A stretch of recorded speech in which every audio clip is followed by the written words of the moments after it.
Hello बच्चों, स्वागत है आप सभी का आपके अपने चैनल गॉड क्लासेस पर। गॉड क्लासेस यानी मैथ्स भी एंड मस्ती भी। तो बच्चों, आज की जो क्लास है उसमें हम करने वाले हैं एक्सरसाइज 8.10 फ्रॉम एमएल भार्गव।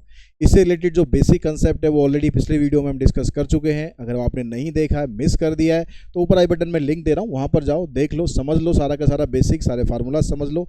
उसके बाद जो क्वेश्चन है वो हम करना स्टार्ट करेंगे। तो बेसिक कंसेप्ट आपको आना ज़रूरी है। तो नहीं देखा है तो देख लो, और देख लिया है तो फिर वीडियो को आगे मेरे साथ कंटिन्यू करो। ठीक है, अब यहाँ पर सबसे पहले क्वेश्चन पे अगर हम चलें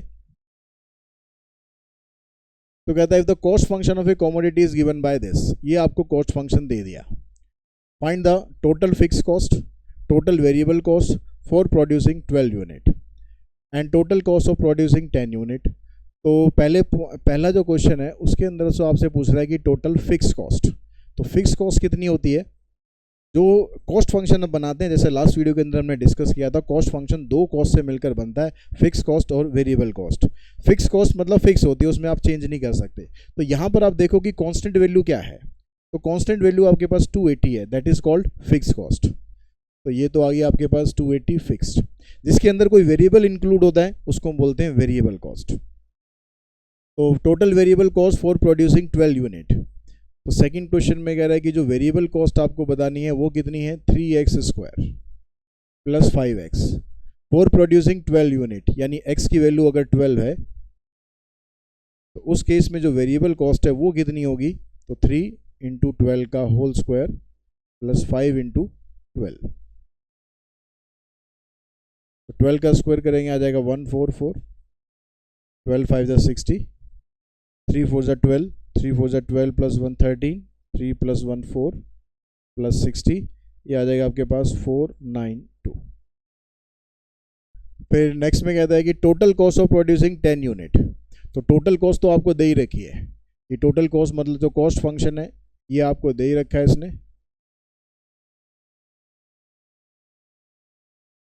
अब कहता है कि यहाँ पर प्रोडक्शन होती है अगर 10 यूनिट की, मतलब x की वैल्यू 10 है। तो जहाँ जहाँ x है बस वहाँ पर आप 10 पुट करो। ये 100 आएगा, 100 × 3 50 प्लस 280। 300 और 280 मिलकर हो गया 580, और 580 के अंदर आप 50 ऐड करोगे तो बन जाएगा 630। तो टोटल कॉस्ट है ये बनेगी 630, और वेरिएबल कॉस्ट आपकी आ चुकी है 492। उसके बाद चलते हैं नेक्स्ट क्वेश्चन पर। नेक्स्ट में कहता है कि find the linear demand function. ठीक है, वर्ड पे ध्यान देना यहाँ पर कि लीनियर डिमांड फंक्शन पूछ रहा है ये, per unit when 100 unit are demanded at the price of ₹50 per unit and 150 unit are demanded at the price of ₹50 per unit. तो जो डिमांड फंक्शन है वो हम कैसे बनाते हैं?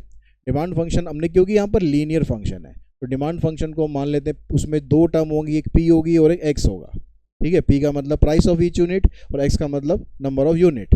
तो हमने ले लिया P equals to ax plus B is a linear demand function.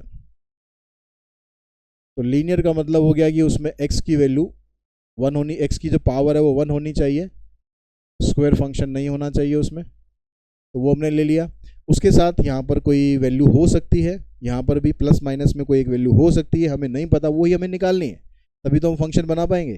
तो जब भी लीनियर फंक्शन बनाना हो हमेशा आपको ऐसे बनाना है, चाहे वो डिमांड हो या कोई और फंक्शन पूछा गया। अगर लीनियर है तो उसके अंदर जो ए और बी है इनकी आपको वैल्यूज़ निकालनी होगी। अब इनकी वैल्यूज़ निकालने के लिए आपको क्या कहता है कि when 100 unit are demanded at the price of ₹50।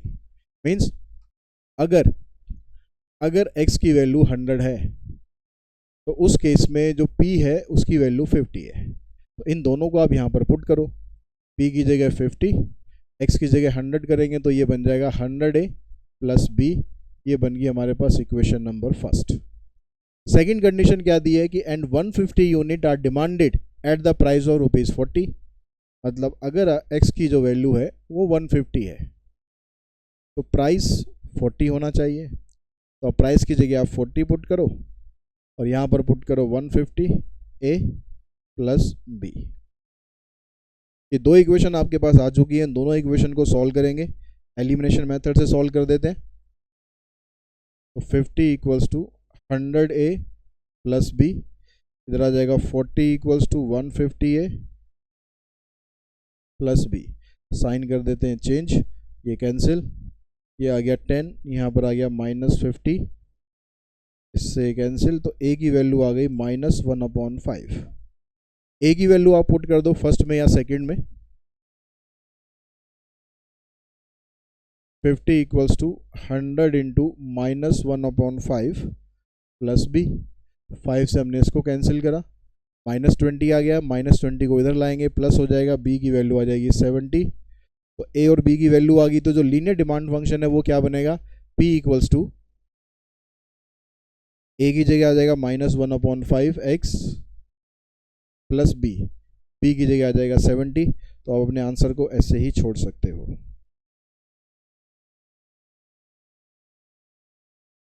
ठीक है, यहाँ पर एलसीएम लेके थोड़ा सॉल्व कर रखा है बुक के अंदर, तो आप एलसीएम लेके करना चाहो कर सकते हो।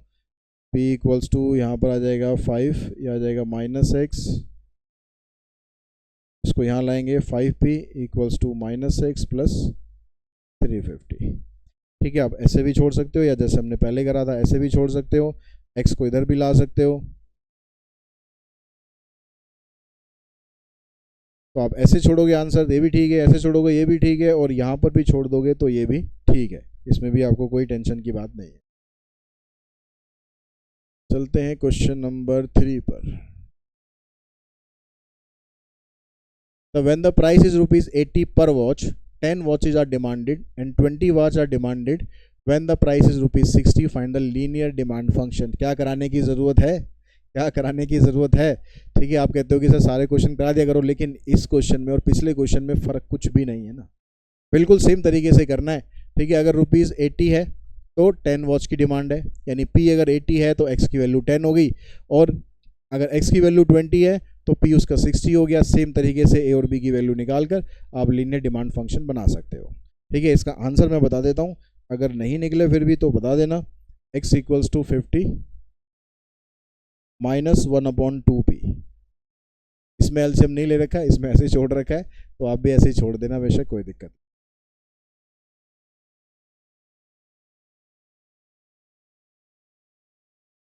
The cost function of a company is given by this, cost function आ गया, and its demand function is given by this, find the revenue function। तो आपको रेवेन्यू फंक्शन बनाना है। रेवेन्यू फंक्शन हम कैसे बनाते हैं, रेवेन्यू फंक्शन का फार्मूला होता है P इंटू में X। ठीक है, अब जो आपको डिमांड फंक्शन दिया हुआ है उसमें P equals to 102 minus X दिया हुआ है, तो आप यहाँ से P की जो वैल्यू है उसको आप यहाँ पर पुट कर दो, 102 माइनस X इंटू में X, तो 102X माइनस X स्क्वायर, ये बन गया हमारे पास रेवेन्यू फंक्शन। फिर सेकंड में कहता है कि प्रॉफिट फंक्शन भी बता दो जी। प्रॉफिट होता है रेवेन्यू माइनस कॉस्ट,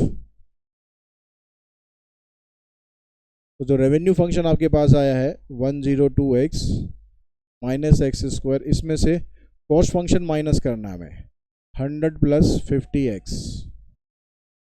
इसकी ब्रैकेट ओपन करो,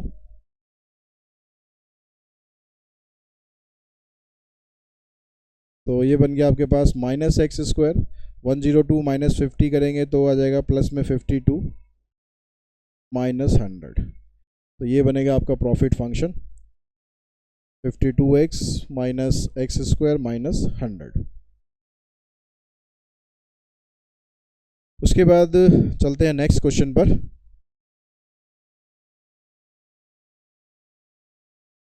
क्वेश्चन नंबर 5, यहाँ पर कहता था demand function of a certain commodity is given by this. Demand function दे दिया आपको, और साथ में कंडीशन दे रखी है कि x की वैल्यू 0 से 20 तक के बीच में होनी चाहिए।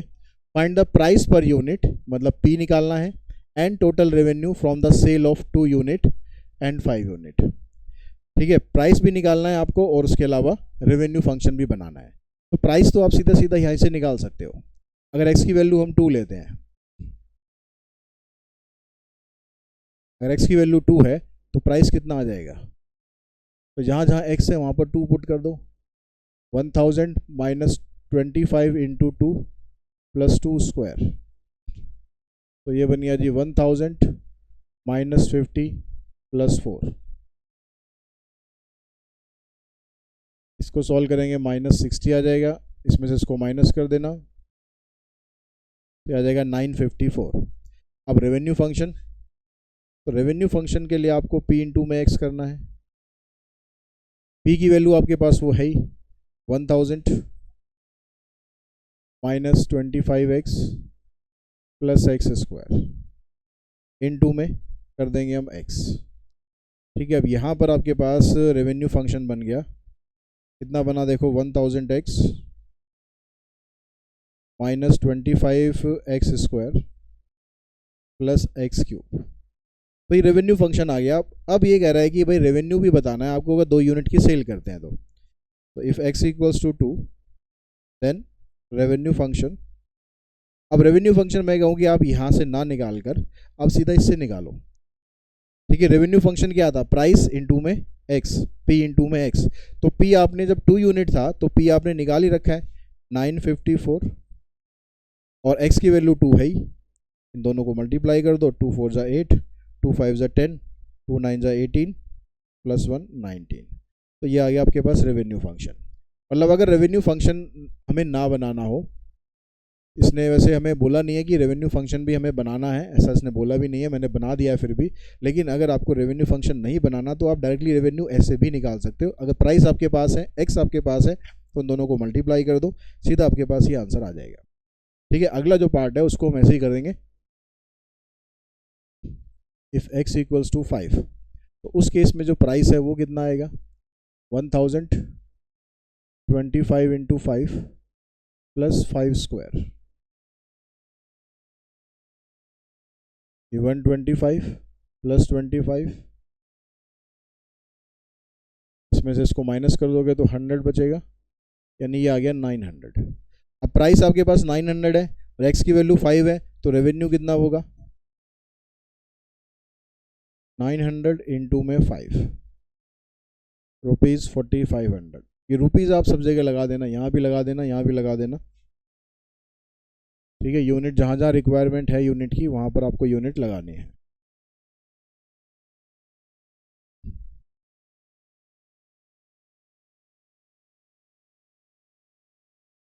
क्वेश्चन नंबर 6 में कहता है कि let the revenue function be given by this and the cost function is given by this, find the profit function. Revenue function भी दे रखा है, कॉस्ट फंक्शन भी दे रखा है, प्रॉफिट निकालना है तो रेवेन्यू में से कॉस्ट को माइनस कर देना उठा के। तो रेवेन्यू भी है, आपको कुछ निकालना है नहीं, कॉस्ट भी दे रखा है आपको, सीधा दोनों को उठा के माइनस कर दो, आपका आंसर आ जाएगा। आंसर क्या आएगा आपका, आ रहा है इसमें minus x square upon 100 plus 50x minus 3000।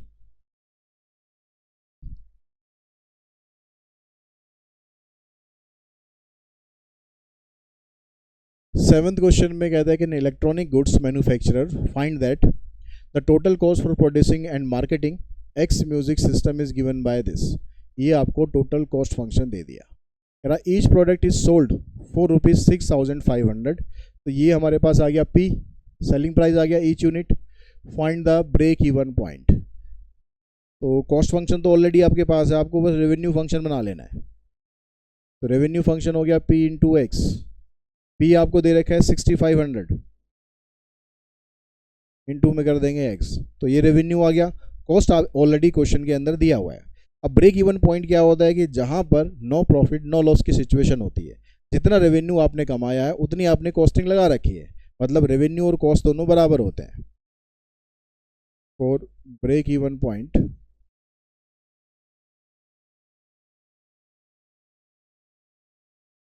Cost equals to revenue. Cost क्या है हमारे पास, ये कॉस्ट है 250 x square plus 3250 x plus 10,000। इतना पैसा आपने लगा रखा है और आपने इतना कवर कर लिया है, तो ये दोनों अगर बराबर हैं तो उसी को बोलेंगे हम ब्रेक इवन पॉइंट। अब यहाँ से x की वैल्यू आपको फाइंड करनी है, तो यहाँ पर इसको आप इधर ला के पहले माइनस कर लो, इसमें से इसको माइनस करोगे तो आ जाएगा 0 5 12 माइनस 5 7 सॉरी 10 माइनस 5 5, इधर बचेगा 4 4 माइनस 2 2 6 माइनस 3 3, प्लस की जगह साइन आएगा माइनस का क्योंकि वाली टर्म बड़ी हो गई है। Plus 10,000 equals to 0। ठीक है, अब यहाँ से हम ऐसा करते हैं, एक तो देखो 10 कॉमन निकल गया, एक जीरो यहाँ से, एक जीरो यहाँ से, एक जीरो यहाँ से। उसके अलावा 25 से देखते हैं सारा डिवाइड हो रहा है, 25 कॉमन निकाल दे, मतलब पूरा 250 कॉमन निकल जाएगा। एक्स स्क्वायर माइनस 25 से इसको डिवाइड करेंगे तो 25 वन जा 25 और 25 थ्री जा 75 और यहाँ से एक जीरो को हटा के 25 फोर जा 100 हो गए 0। ये हमारे पास एक क्वाड्रेटिक इक्वेशन बन गई। अब इसमें 40 के फैक्टर करने हैं जिससे हमारे पास 13 आ जाए। तो फैक्टर हो गया, एक इसमें 8 आ गया और एक 5 आ गया, तो x माइनस 8 x माइनस 5 दो फैक्टर आ गए। तो x की वैल्यू 8 भी पॉसिबल हो सकती है और x की वैल्यू 5 भी पॉसिबल हो सकती है। दोनों पॉजिटिव वैल्यू हैं तो दोनों आप कंसिडर कर सकते हैं, यानी दो इसके ब्रेक इवन पॉइंट हो सकते हैं। ठीक है, ब्रेक इवन पॉइंट एक से ज़्यादा हो सकता है, इसकी टेंशन मत लेना, बस नेगेटिव नहीं होना चाहिए।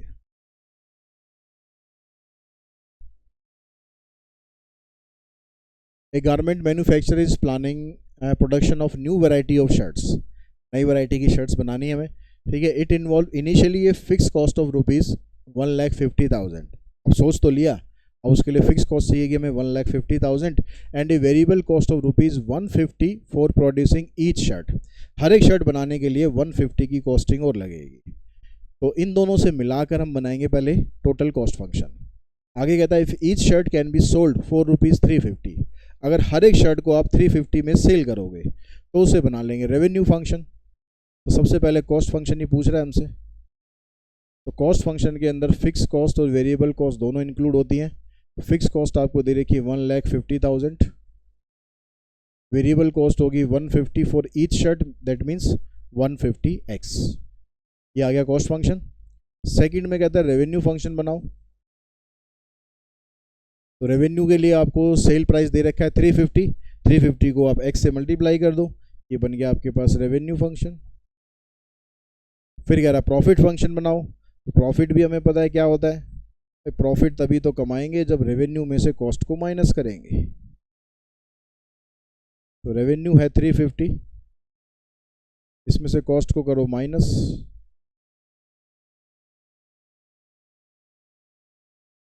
350 में से 150 माइनस करोगे तो 200x माइनस 1,50,000। ये हमारे पास प्रॉफिट आ गया। अब कह रहा है कि भाई ब्रेक इवन पॉइंट निकालो। अब ब्रेक इवन पॉइंट पर रेवेन्यू इक्वल्स टू कॉस्ट लिख लो, या सीधा कहो कि प्रॉफिट 0 है। बात तो वही है ना कि भाई रेवेन्यू और कॉस्ट जब दोनों बराबर हो गए, यानी जितना आपने कमाया था उतना ही आपने लगा रखा है, तो अभी नो प्रॉफिट नो लॉस के सिचुएशन में हो, तो ब्रेक इवन पॉइंट के लिए जो प्रॉफिट फंक्शन है आप सीधा उसको 0 रख सकते हो। अगर आपके पास प्रॉफिट फंक्शन अवेलेबल है तो वो अवेलेबल है ही हमारे पास। तो 200x माइनस 1,50,000, इसको आप उधर लेके जाएंगे, 2 0 कैंसिल कर दी, 2 से आप इसको डिवाइड करोगे तो 750 इसका ब्रेक इवन पॉइंट आएगा।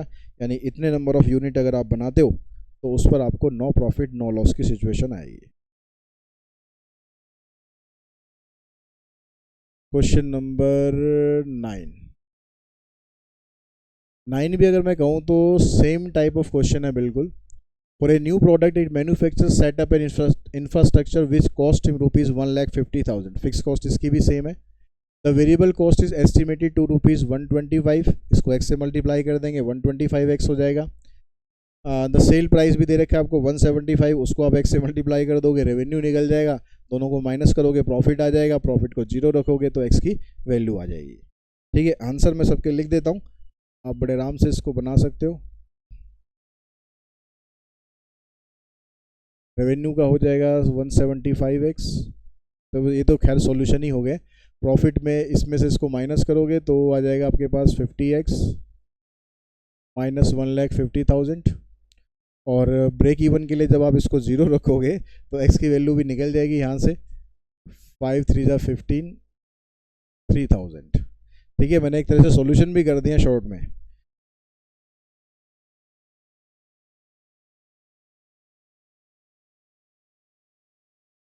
A calculator manufacturing company find that the daily cost of producing X calculator is given by this, यहाँ पर आपको सीधा टोटल कॉस्ट दे रखा है। If each calculator is sold for ₹350, find the minimum number of calculator that must be produce daily and sold to ensure no loss. तो वो daily कितना कैलकुलेटर का प्रोडक्शन करे ताकि उसको लॉस ना हो। अब लॉस कब नहीं होगा उसे? जब प्रॉफिट नहीं होगा, ठीक है। मतलब उसने ये नहीं बोला कि प्रॉफिट होगा, लेकिन उसने बस इतना बोला कि भाई लॉस ना हो, मतलब या तो प्रॉफिट हो रहा हो या फिर उसको प्रॉफिट जीरो हो रहा हो, मतलब नेगेटिव नहीं होना चाहिए, बस पॉजिटिव रहे या जीरो रहे, मतलब सेफ साइड पे रहे कि भैया प्रॉफिट नहीं हो रहा ज़्यादा तो लॉस भी नहीं हो रहा है। तो अब इसके लिए क्या करना है आपको पहले तो रेवेन्यू बना लेना है, कॉस्ट तो दे ही रखा है, तो रेवेन्यू फंक्शन 350x,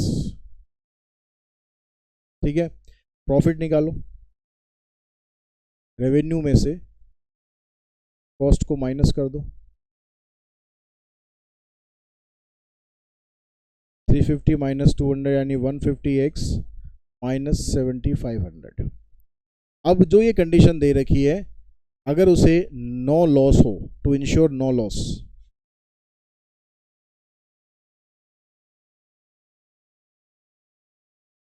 उसका जो प्रॉफिट फंक्शन है या तो ये जीरो से ज़्यादा होना चाहिए या जीरो के बराबर होना चाहिए, कम नहीं होना चाहिए, मतलब नेगेटिव नहीं होना चाहिए बस। तो इस वाली वैल्यू को आप यहाँ पर रखो,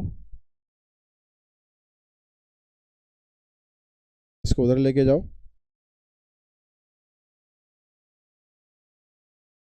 जीरो से जीरो कट के 15 से इसको काटोगे तो 15 पंजे 75 हो गए 50, यानी उसकी मिनिमम जो प्रोडक्शन है वो 50 होनी चाहिए। ये मिनिमम की लिमिट है, कम से कम उसे 50 कैलकुलेटर तो बनाने चाहिए ताकि उसको लॉस ना हो। If the selling price is increase by ₹150, अगर सेलिंग प्राइस को हम 150 कर दें, अभी सेलिंग प्राइस कितना है? सेलिंग प्राइस अभी 350 है, अगर उसमें हम 150 इंक्रीज कर दें, then what would be the break even point? If selling price यानी P कितना हो जाएगा? 350 में 150 ऐड कर दो तो 500 हो गया। तो इस केस में जो रेवेन्यू बनेगा वो आ जाएगा 500x, और रेवेन्यू ये बनेगा तो जो प्रॉफिट होगा हमारा वो क्या आएगा? 500x माइनस कॉस्टिंग तो उतनी है,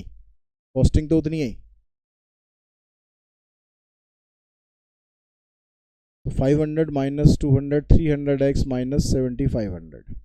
अब फॉर ब्रेक इवन पॉइंट इसको 0 पुट कर दो, तो x की वैल्यू आ जाएगी 7500 डिवाइडेड बाय 300,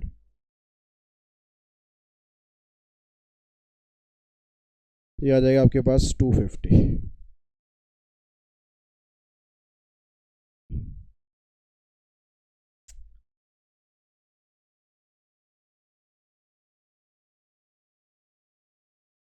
इसको उधर ले जाते हैं तो 300x इक्वल्स टू 7500, तो x की वैल्यू आ जाएगी 25, यानी 25 की अगर वो प्रोडक्शन करेगा इंक्रीज करने के बाद, प्राइस इंक्रीज करने के बाद, तो ब्रेक इवन पॉइंट ये होगा, यानी इस पॉइंट पर उसको नो प्रॉफिट नो लॉस होगा।